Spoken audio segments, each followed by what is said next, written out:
At noon, we got Louisville, who's 3-0, traveling to Pitt, who's 2-1. Louisville favored by 4.5 points on ESPN2. Miller Moss gone 53 of 80, thrown for 690 yards, 2 touchdowns, 2 interceptions. Isaac Brown's had 19 carries for 248 yards and 3 touchdowns, and Chris Bell's had 13 catches for 197 yards and a touchdown.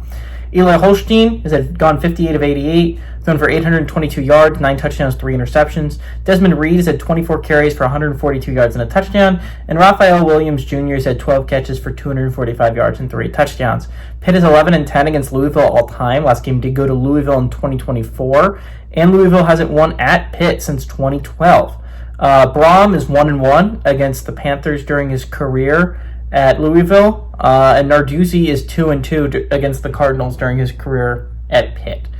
So this is a really important game from Louisville's perspective, in my opinion, right? They've beaten 3 kind of nobodies to start the year.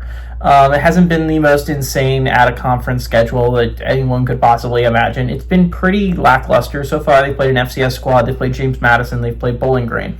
Not like the worst group of 5 teams you could draw, but like the group of 5 teams. This is where it starts to get interesting, and this is where we're going to see if Louisville is the team that I think they can be, the team that can make a playoff push, right? So, because I'm looking at it from the Cardinals' perspective, this is all a warm-up, right? This traveling to Pitt, you get Virginia next week, all of this is warming up. And obviously, you can't overlook these games. It's not like Pitt's going to be an easy win. Going to Virginia is not going to be an easy win. But from the Cardinals' perspective, these games are warm-ups to get to the big one, right? They have a big game against Miami. It's going to be the week after Miami plays Florida State. So there's a lot of build-up to, can the Cardinals overcome that hurdle, right? Can they finally beat the team, beat the top of the conference? And now they've done it last year, right? They beat Clemson. Clemson won the ACC last year. But we want to see that consistency out of Louisville. That's the big thing from Louisville. It's not the hardest schedule on planet Earth. It's a schedule that realistically you could easily go 12-0, 11-1, 10-2 in, right? This could easily be a playoff team this year. Miami's going to be a big game. This is obviously a pretty important game for Louisville too. This is a game where I think if you win, you're probably in the top 25 next week. I think we're getting close to the point in the season where we're going to see less and less undefeateds not in the top 25 every week. I think if Louisville wins this game, they could and should be in the top 25.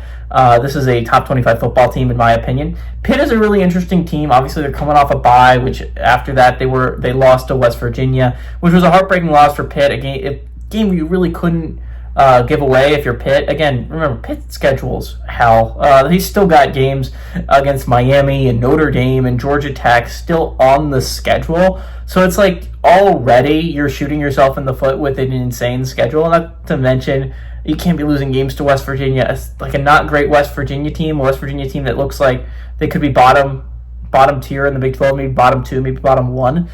In the Big 12, you cannot be going on the road and losing games like that if you're Pat Narduzzi and the Panthers.